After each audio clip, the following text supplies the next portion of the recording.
All right, folks. So we're going to begin talking about the Chapter 11.4, Kingdoms, Trading States of Africa. What you're looking at here, as we just talked about, and some of you reflected in the chat already, is in fact a map of Africa showing the rivers and bodies of water that are in and around Africa. Here you are going to see these three questions are what we're going to answer today. Again, so we're going to go through this. How did the interaction of people and the environment lead to diverse societies? How did government, family, and religion hold African societies together? And then how did artistic and literary traditions reflect the values of African societies? So folks, what we're going to look at first is that first box. You can throw some of these points in there if you want. You don't have to. This is just some background knowledge to kind of establish what's going on in Africa as a reflect of what we talked about in sections 1 and 2. So over thousands of years, Bantu-speaking people are going to move. Remember, desertification, that process that began with the Sahara expanding, is going to make people move. It's going to force them into different parts of Africa. And the reason it's called the Bantu migration is because that is the language that was at the base of all African languages during that time. So as people moved and adapted different languages, Bantu was kind of that base language. So what we're going to see, all right, some different things happen.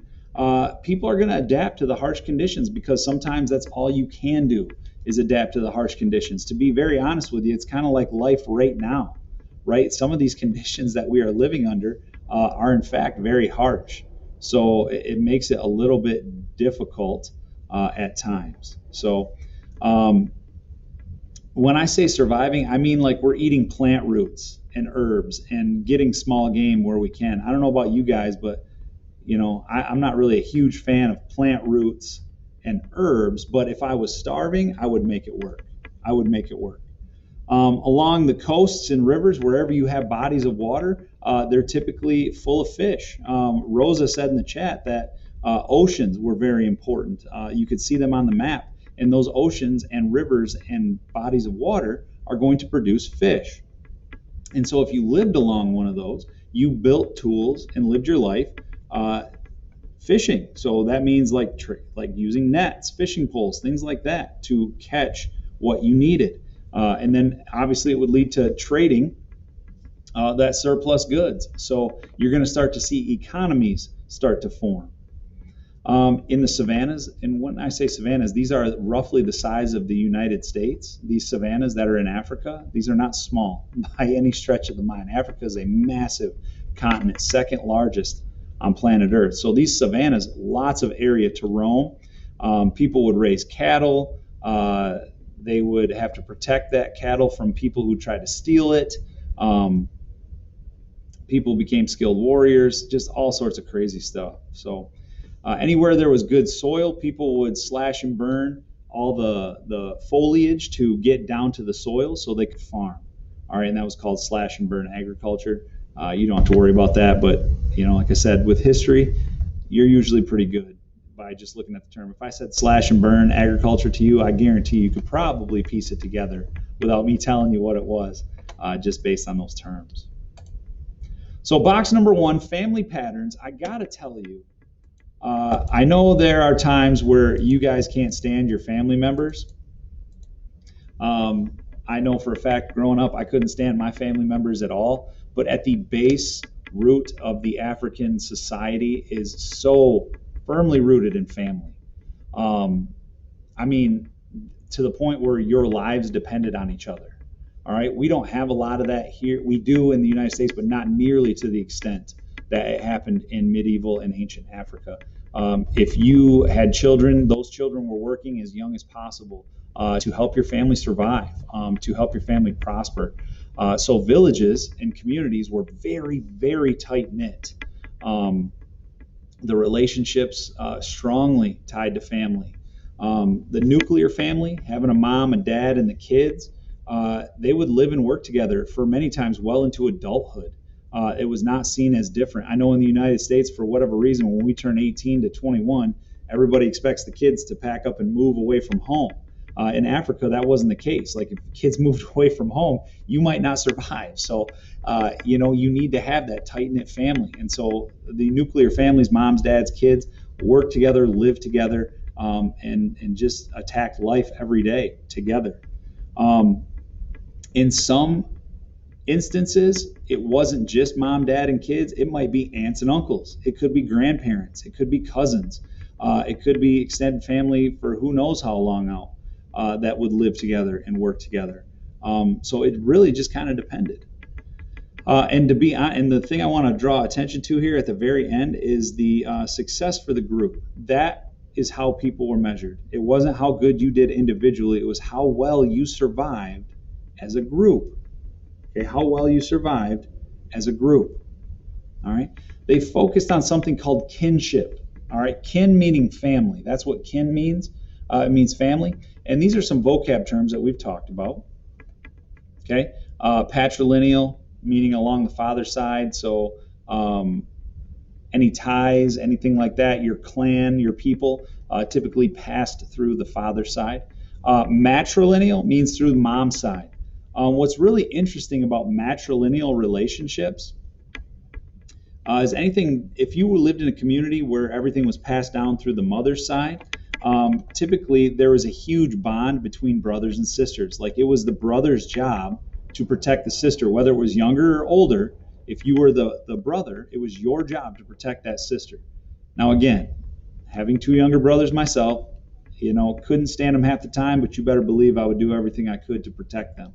So those themes are not unique to the United States, not unique to our communities here, firmly rooted in African history. What was also something I found interesting about kinship, especially in the matrilineal system, is that brothers and sisters, the sons of those families, so if you're a son, obviously your mom and dad have a kid and you're the son, it was your job to help your mom's family out. Anytime an elder or a family member, like an uncle, would call and say, I need help with the fields, I need help fishing, you had to go. Because it's a matrilineal system, you had to go. It's your job, your duty to get out there and go. Extended lineages, basically we talked about, like I said, family's a basic unit. Age grades were basically whatever year you were born. All the kids born that year were all in the same age grade. It's kind of like what we have now with grade levels. Everybody that was born within a certain window is all in the same, 9th grade, 10th grade, 11th grade. So a lot of that stuff carries over to our society from African culture. Just to kind of give you guys that heads up.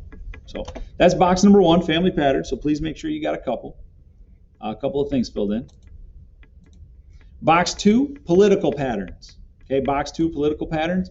As I said, villages, tight-knit communities. That is a theme that goes throughout. All right, you need to understand that. There's one thing you take away, it's that these villages were tight-knit. Okay, power in villages was always shared. It was always shared.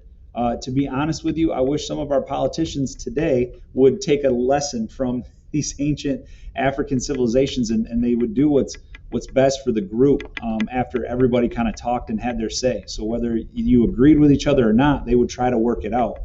And it's caused so much division today, but back in ancient Africa, it was something that brought everybody together because it was a group decision.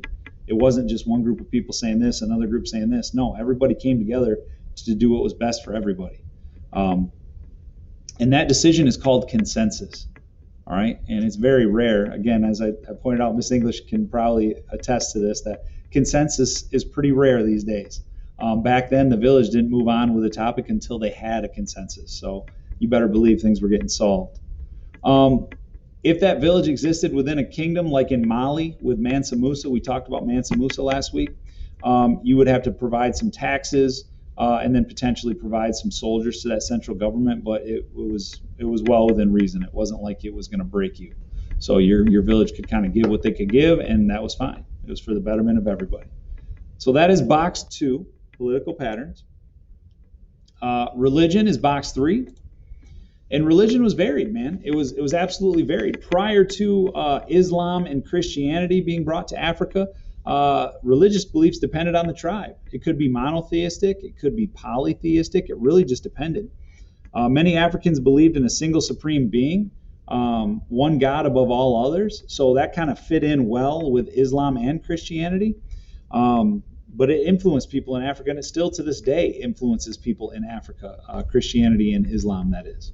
Not a lot of, at that time, there wasn't a lot of organized religion until those influences were brought in. So religion is kind of varied, could be polytheistic, could be monotheistic, could be inspired by Christianity or Islam. Uh-oh. Yeah, there we go. Okay. So African societies right here is kente cloth. I don't know if you've ever seen kente cloth, and it varies in its pattern and shape and vibrance. Obviously, some colors are a little bit more hard to produce than others. And so if you had like a blue or a purple as part of your kente cloth, that was a sign of wealth or royalty. But everything that you see in these kente cloths were typically unique to the tribe or community or village. Okay, so the colors, the patterns, the layout was always unique to the village. To be honest with you, it's a crude example, but like how we have gold and blue here at Godwin, Wyoming has purple, Kelloggsville has orange and blue, which kind of signifies the different schools, right, in the different communities. Africa was like that for the village. So you had this print, like Aso-Oki cloth over here on the right, Bogola Fanini over here on the bottom. These are very unique to specific tribes. So the pattern, the color, the orientation would signify where that cloth came from. And almost every one of these villages in Africa had their own unique pattern. So I thought that was very interesting. And a lot of these are woven by hand. So it's not like you throw on a machine and it prints one of these off for you. A lot of them were created by hand. So box 4, art and literature. This will be the last box that I have for you today. So artistic and literary traditions reflected the values of African societies. What you need to know about art is that it would strengthen the bond within communities. Each community had its own unique style of art. And we're going to show you some examples in a moment here. As I showed you with the kente cloth, art or patterns were always unique of a particular clan or village. Okay? Very cool stuff. Artwork was always closely tied with religion. So whether it was one supreme god or one of the minor idols that some of these African villages would worship, art was always influenced by the spirits and the gods that were worshipped by that particular village. What about writing? Not a ton of writing. There was not a lot of written history because a lot of it was done orally. All right, we watched that video last week, and they talked to a griot. And a griot is a professional poet. It's somebody who is a storyteller. I asked a lot of you if you have read or heard of the book The Giver. The Giver is basically, he's a griot, right? All the memories, all the stories, all the lessons are put on this one individual for the community, so the rest of the community doesn't have to remember that kind of stuff. But this person gathers all the information, and it's passed down from generation to generation.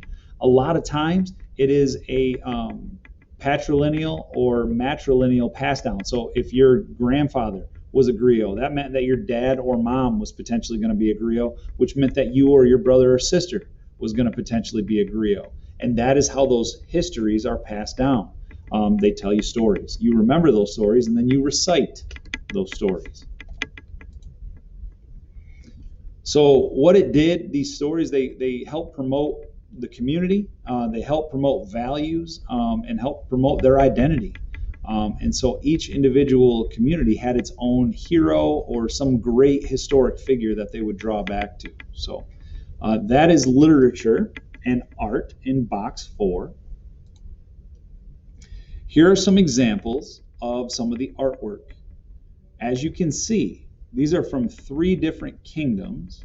Okay, you have a Yoruba, you have Benin, and you have Asante, which are 3 ancient African kingdoms. As you can see, all of them are uniquely different. Okay, some of them are made out of wood, some of them are made out of brass or bronze.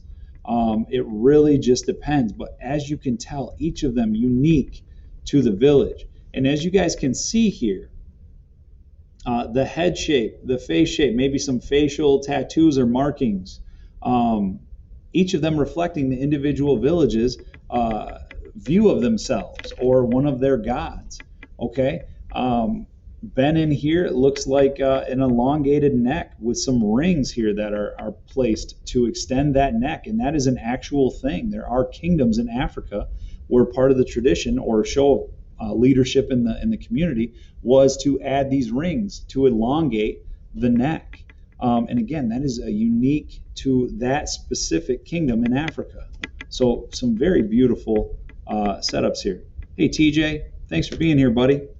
TJ, I'm going to throw in the chat for you our warm-up link for today. All I need to know is what is your current grade and how are you preparing for the test? Okay, so thanks for being here, buddy. I do appreciate that. Let me quick pop over here and stop that.